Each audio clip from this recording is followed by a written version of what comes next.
In the last video, we went into the core strategy behind leading with your big picture, something that most leaders don't even know exists, and it's so simple, it's literally under your nose.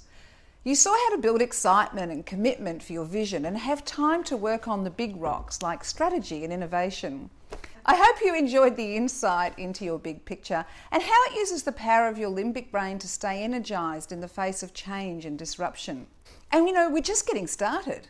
So now I want to go deeper and look at how you can multiply the effect of your big picture by developing powerful connections. I want to show you how you can get your team working cooperatively and embracing opportunities and inspiring each other.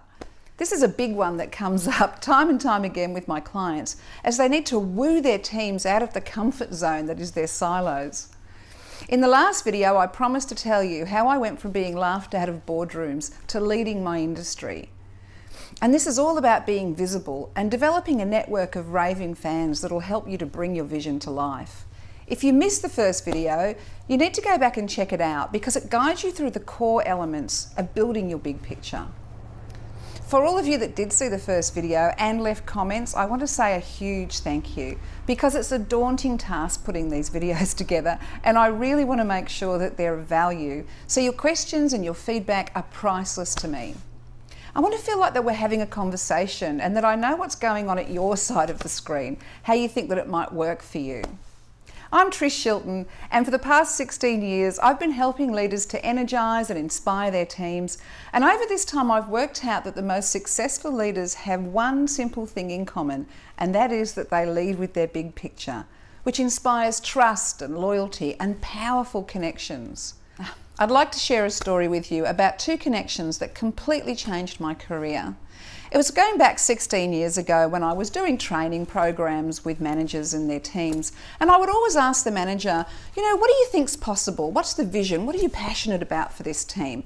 And then I'd ask the team the same thing, and invariably they were on different pages. And I started to get more and more excited about this, thinking, gee, that's really spinning my wheels. If I could find a way that I could help these guys to be on the same page, that would be something really inspiring for me. So I sort of put it out there and mulled over a few things in my mind. And during the course of that time, I met an artist. And the artist was very passionate about the fact that anyone could be an artist, because art was basically an expression of something that you're passionate about. And I thought, wow, passionate about. Yeah, there's something. And to cut a long story short, we came up with a process of basically getting people painting their visions, their missions, their strategies, so that they could all be on the same page. And it's a very powerful process, and we don't need to go into that now. But I was super excited about it. I couldn't believe that. I just thought people would be knocking down my door to be able to do this. So off I went with my high heels and my high hopes, probably a flower in the hair, off to the CEO's offices of our major corporations. And they were interested, but they weren't interested in painting. Nothing I could say or do would convince them that this was a good idea for their senior executive teams. And I just couldn't believe it. After a few weeks of this soul-destroying rejection, I thought to myself, geez, what are these guys interested in? Wow. And it was pretty much men that I was selling to back then. And I was thinking, what are men in Melbourne really interested in outside of football? And then I thought, football. So I just went out to all the AFL teams to see if I could get somebody to work with me. And to cut a long story short, I ended up pitching to Essendon when Kevin Sheedy was the coach. And we worked with them, and it went brilliantly. We did a team mural with all the coaches and all the football players, and it came together beautifully. And at the end of it, Kevin Sheedy came up to me and he said, that was one of the best team building activities I've ever done. How's it going? And I said, well, not so good actually. And I told him what had been happening. I said, actually, I was hoping that you could give me a testimonial so that we might overcome some of the block that we've got there. And he said, you know what, I can do better than that. He said, bring 25 of your top prospects into the club and I'll talk to them for you. And that's what we did. It was incredible. And that is literally what kicked off my business. Okay. So let's talk about connections. These days, if you're not active on LinkedIn, you are considered to be a dinosaur. And the recommended number of LinkedIn contacts for you to be considered a serious user is 501. You know, you may have more or you may have less connections, but the big question is, how many can you rely on? How many are actively invested in helping you? How many LinkedIn connections do you regularly follow up with? And how many times have you taken business cards at conferences and then don't see the people again? I know I'm guilty of that. But really, who has time? I started my career in the IT industry in the 80s. And in those days, business was done over long lunches. And forget Friday, you went to lunch at 12 and that was it for the entire afternoon. And they often went well into the evening. I have to say, they were good times. But times have changed. And if you're like me, you've probably got to schedule a coffee catch-up 2 months ahead. What if you could tell instantly if this person was going to be a great contact? What if you could know for sure where to invest your time? Most people connect with people in their industry or with similar capabilities, which is perfectly logical. But as we know from the last video, humans are not driven by logic. We're emotional creatures. And just as we can use that knowledge to inspire our teams, we can also use it to develop powerful connections. How many of your connections were chosen for what they were passionate about? Going back to my story, at the time I thought I was just lucky to find the artist and then to be so well supported by Kevin Sheedy. But now I realise that we all share the same big picture. We're all passionate about inspiring others to see what's possible. Think of your network. You know, who's your best contact? This is a person that you can ask for a favour without hesitation. And now think of your worst contact. This is someone who's a bit of a pain in the neck and you definitely wouldn't ask this person for a favour. What is it that sets them apart? What is it that makes one more reliable than the other? And which one do you trust? Odds on, your best contact shares your big picture. And as we saw in the last video, your big picture is more of a feeling. So don't worry if you're finding it difficult to put into words what it is that you share. It is difficult to put into words, which is what the first video is all about. So how do you know what to look for? Well, once you can put words to your big picture, you'll be able to look for those words or similar words from other people. But maybe even more powerful is the visibility that those words give you. Because when you can describe your big picture, the contacts will find you. Have you ever been overseas and heard an Aussie accent and you're just drawn to that person? It's a basic human need to belong. So when we hear something or see someone that we have something in common with, we're just drawn to them. And the more emotional that link, the stronger the pull. Your big picture should be the framework for any communication about yourself. From your leadership vision to the way that you introduce yourself in person or in your LinkedIn profile and even on your CV. This also applies to the connection that you have with your team and that they have with each other. Hiring new staff is time consuming and it's expensive. What if you could know that the person that you're about to hire was the right fit for your team? I've read that staff turnover costs up to 150% of a person's annual salary. But what I know is that that's only the start of the pain for when you're hiring the wrong person.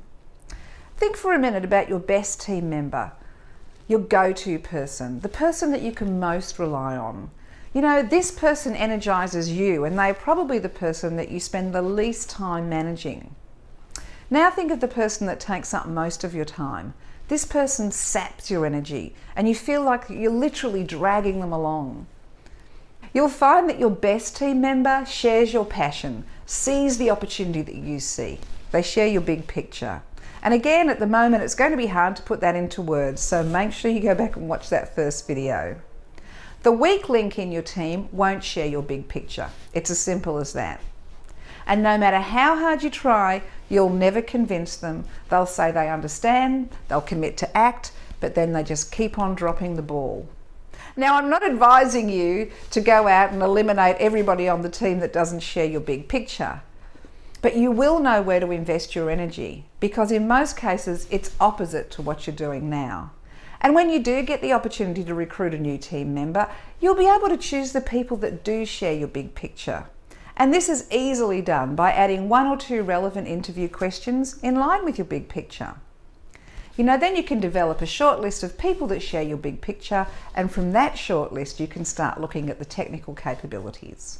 However, many of our clients have found that they don't have to rifle through CVs because new staff are literally lining up to work with them. They're highly visible because they're leading with their passion, their big picture. So just like new and powerful contacts will find you, so will your new team champions. And soon you'll have a team of people that all share one big picture, and this is where the magic happens. If you've understood the impact that your big picture will have on you as an individual, imagine the possibilities when it's multiplied across your team. Silos won't be a problem because your team will be less focused on what they do, like accounts, sales, HR, and more focused on why they do it. They'll see opportunities for each other and they'll inspire each other, which is something that I go deeply into in the next video with seeing opportunity and innovating. You know, I see this when I'm running team mural sessions. The fact that we're painting is often a surprise, so I have the dubious honour of letting the team know that we'll be painting for the afternoon. And this is often met with a mixed reaction, including the checking of watches and eye rolling.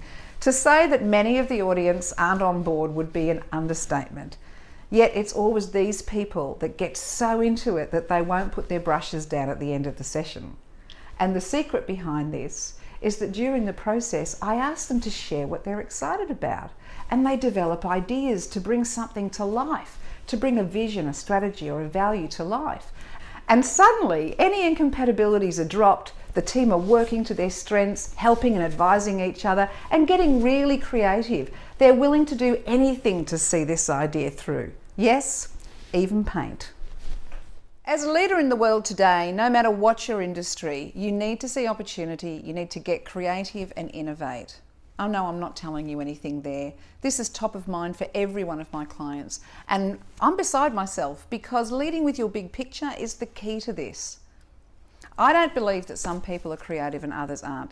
In fact, in the next video, I'm going to show you that we're all creative. You just need to know how to tap into it. It's huge. I hope you're getting an idea about what is possible when your team are connected and when you have the support of a network that's powered by the same emotional driver.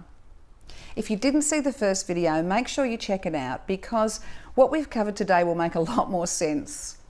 Also on that video, there is a download for an exercise that'll start to open your mind to what your big picture might be. If you've already seen the first video and done the 10 times you've thrived exercise, go back into each of those times and expand on what was so good about each experience. This is a bit of a process, but it's how you will eventually unlock your big picture. You can also do an inventory.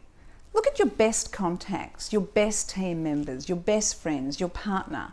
What is it about all of these people that ties them together? What is it that draws you to each other? You can download a guide for that exercise by pushing the button down there. But before you do that, please do me a big favour and scroll down to let me know what you think. Is this informative? Is it helping you? Can you see where it'll fit into your life or how it might make a difference? If you've got questions, please let me know so I can get back to you or even cover them in the next video. Oh, and if you're finding this useful, feel free to share it because that's what this is all about for me. If I can inspire people to see what's possible, my wheels are spinning. The next video will be out in a few days, so keep on the lookout.